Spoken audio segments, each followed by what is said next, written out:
Assalamualaikum warahmatullahi wabarakatuh. Alhamdulillahirabbil alamin wassalatu wassalamu ala Rasulillah ma ba'du. Yang terhormat Bapak Ahmad Fauzi selaku dosen dari mata kuliah Metode Penelitian Kuantitatif dan teman-teman sekalian. Di sini saya Ahmad Mukhlis akan mempresentasikan proposal saya dengan judul Pengaruh audiovisual terhadap hasil belajar peserta didik dalam pelajaran bahasa Arab. Untuk mempersingkat waktu, langsung saja kita menuju ke pembahasan. Dalam kegiatan pembelajaran, tentu pendidik dan orang tua menginginkan siswa dan anaknya mendapatkan hasil belajar yang baik. Hal itu berlaku pada setiap mata pelajaran yang diajarkan. Begitu juga pada pelajaran bahasa Arab. Pendidik dan orang tua ingin anak atau siswanya mendapatkan hasil belajar yang baik dalam pelajaran bahasa Arab. Namun pada nyatanya masih ada siswa yang mendapatkan hasil belajar yang kurang memuaskan. Hal tersebut dapat terjadi di antaranya karena penggunaan media pembelajaran yang masih kurang tepat. Kurang tepatnya media pembelajaran yang digunakan dapat menyebabkan hasil belajar yang diperoleh siswa kurang maksimal. Oleh karena itu, penggunaan media pembelajaran dalam kegiatan pembelajaran, khususnya pelajaran bahasa Arab, perlu diperhatikan. Dengan menggunakan media pembelajaran yang tepat, hasil belajar siswa akan dapat lebih dimaksimalkan. Dan salah satu media pembelajaran yang dapat digunakan adalah media audio visual. Dalam hal ini dapat diketahui bahwa media pembelajaran memiliki peran penting terhadap hasil belajar siswa, khususnya dalam bahasa Arab. Penggunaan media pembelajaran yang kurang tepat dapat menyebabkan siswa belum bisa mencapai hasil belajar yang diinginkan. Karena itu, penting bagi pendidik untuk memperhatikan media pembelajaran yang akan digunakan dalam mengajarkan bahasa Arab. Dalam penelitian ini, media pembelajaran yang akan digunakan adalah media audiovisual. Dan pengaruh yang hendak diketahui adalah pengaruh penggunaan media audiovisual terhadap hasil belajar siswa. Hasil belajar siswa di sini yang dimaksud adalah hasil belajar siswa pada pelajaran bahasa Arab. Dalam proposal ini terdapat dua rumusan masalah. Yang pertama yaitu bagaimana pengaruh media audiovisual dalam hasil belajar siswa dalam pelajaran bahasa Arab. Untuk rumusan masalah yang kedua yaitu bagaimana hasil belajar peserta siswa setelah melakukan kegiatan pembelajaran berbasis media audio visual. Sedangkan untuk tujuan terdapat dua tujuan, yaitu yang pertama untuk mengetahui pengaruh media audiovisual dalam pembelajaran bahasa Arab dalam hasil belajar peserta didik. Kemudian yang kedua yaitu untuk mengetahui hasil belajar siswa setelah melakukan kegiatan pembelajaran berbasis audio visual. Sedangkan manfaat dari penelitian ini diharapkan dengan adanya penelitian ini dapat menambah literatur mengenai media pembelajaran berbasis audio visual. Selain itu, dengan adanya penelitian ini diharapkan dapat menambah wawasan bagi pendidik mengenai media alternatif yang dapat digunakan dalam kegiatan pembelajaran. Dan juga Dengan adanya penelitian ini diharapkan dapat memberikan ketertarikan pada diri peserta didik untuk mempelajari bahasa Arab.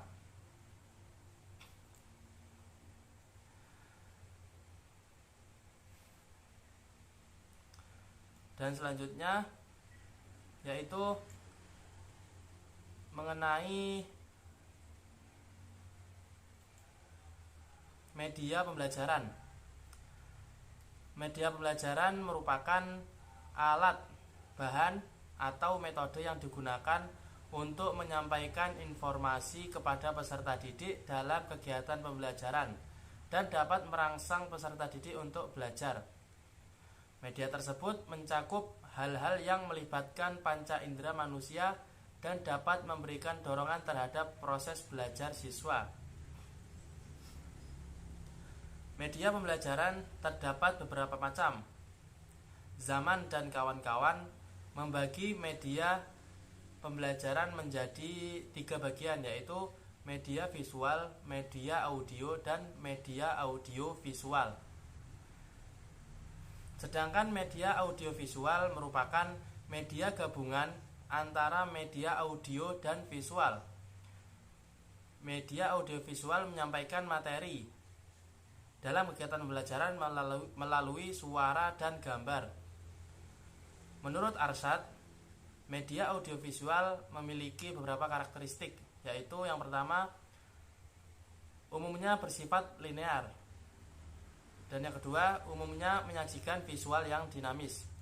Yang ketiga, digunakan sebagaimana yang telah ditetapkan oleh perancang. Yang keempat, merupakan gambaran fisik dari gagasan real atau abstrak. Yang kelima, dikembangkan berdasarkan prinsip psikologis behaviorisme dan kognitif. Dan yang keenam, umumnya berorientasi pada guru dengan keterlibatan peserta didik yang rendah. Dalam penggunaan media audiovisual terdapat beberapa langkah, yaitu yang pertama, membawa kelas ke arah belajar mendengarkan dan memperhatikan rekaman dengan aktif. Yang kedua, menyiapkan kelas sehingga dapat melihat dan mendengarkan dengan baik. Yang ketiga, menguasai teknik penggunaan rekaman dalam pembelajaran. Yang keempat, pendidik telah mengenali dan memahami isi rekaman. Yang kelima, pendidik memutar rekaman, mendiskusikan rekaman, dan mengulang bagian yang dianggap penting dalam rekaman. Dan yang keenam, mengatur kegiatan kelas setelah rekaman diputar. Selain itu, media audiovisual juga memiliki kelebihan dan kekurangan. Untuk kelebihan media audiovisual yaitu lebih efektif yang pertama, karena dapat melayani gaya bahasa siswa yang auditif maupun visual. Untuk yang kedua yaitu memberikan pengalaman yang lebih nyata dibandingkan media audio ataupun media visual. Kemudian yang ketiga yaitu peserta didik lebih cepat mengerti karena mereka mendengarkan dan melihat secara langsung, tidak hanya membayangkan. Dan yang keempat, lebih menarik dan menyenangkan. Adapun kekurangan dari media audiovisual yaitu pembuatan media audiovisual memerlukan waktu yang relatif lama. Dan yang kedua, membutuhkan keterampilan dan ketelitian dalam pembuatannya.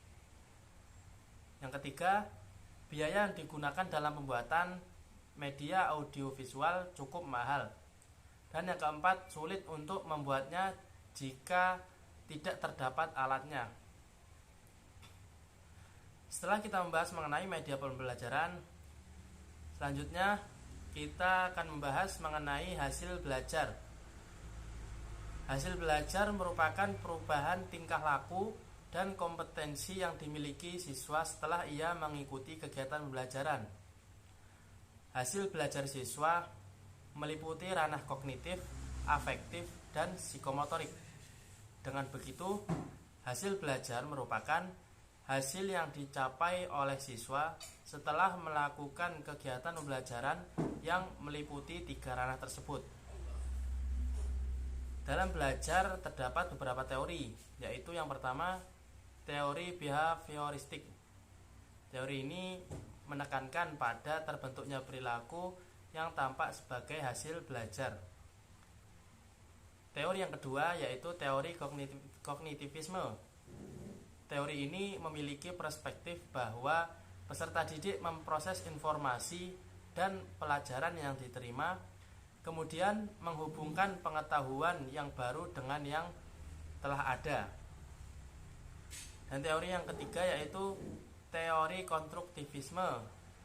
Teori ini memiliki pandangan bahwa pengetahuan adalah hal yang dibangun oleh manusia. Hasil belajar yang dimiliki oleh siswa dipengaruhi oleh dua faktor utama, yaitu faktor dari dalam diri siswa dan dari luar diri siswa atau lingkungan. Sebagaimana penelitian yang akan dilakukan, diketahui bahwa telah terdapat penelitian yang telah dilakukan sebelumnya yang memiliki kemiripan dengan penelitian ini. Dalam penelitian yang telah dilakukan tersebut membahas mengenai peranan media pembelajaran dalam kegiatan pembelajaran. Kemiripan yang terdapat pada penelitian dengan penelitian ini terdapat pada media yang digunakan untuk dua penelitian terdahulu yang peneliti sertakan, dan pada objek yang hendak ditingkatkan pada penelitian ketiga yang peneliti sertakan dalam proposal. Berdasarkan hal-hal tersebut diketahui bahwa media pembelajaran memiliki peran penting dalam kegiatan pembelajaran. Dengan menggunakan media pembelajaran yang tepat, siswa akan tertarik dan termotivasi untuk memperhatikan materi yang disampaikan, khususnya materi bahasa Arab. Ketika materi yang disampaikan diperhatikan oleh para siswa, maka siswa akan dapat memahami materi yang disampaikan. Dan ketika siswa memahami materi yang disampaikan, maka hasil belajar yang diinginkan pun dapat dicapai.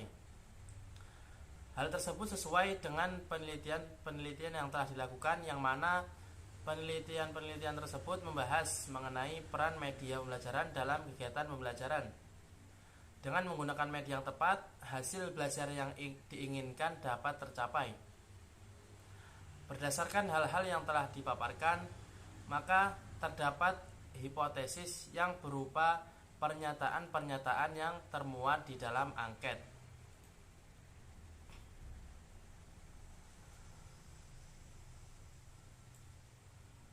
Penelitian ini merupakan penelitian dengan jenis penelitian kuantitatif. Penelitian ini akan dilakukan selama 1 pekan pada tanggal 1 sampai 7 September 2023. Penelitian ini akan dilakukan di Madrasah Tsanawiyah Negeri 6 Ponorogo. Dalam penelitian ini yang akan menjadi subjek penelitian adalah kelas 8D Madrasah Tsanawiyah Negeri 6 Ponorogo. Dan teknik pengambilan sampel yang digunakan dalam penelitian ini adalah probability sampling yang berupa simple random sampling. Dan hasil yang akan diperoleh akan menjadi hasil bagi seluruh siswa yang berada di Madrasah Tsanawiyah Negeri 6 Ponorogo. Untuk teknik pengambilan data yang digunakan adalah melalui angket, yang mana angket merupakan teknik pengumpulan data yang dapat memberikan informasi kepada peneliti berupa deskripsi atau gambaran mengenai suatu hal berdasarkan respon yang diberikan oleh responden. Dan untuk instrumen pengumpulan data, maka sesuai dengan teknik pengambilan data yang digunakan, maka instrumen yang akan digunakan dalam penelitian ini adalah berupa lembar kuesioner. Sekian presentasi dari saya. Kurang lebihnya saya mohon maaf. Syukran ala husni istima'ikum wa ihtimamikum. Assalamualaikum warahmatullahi wabarakatuh.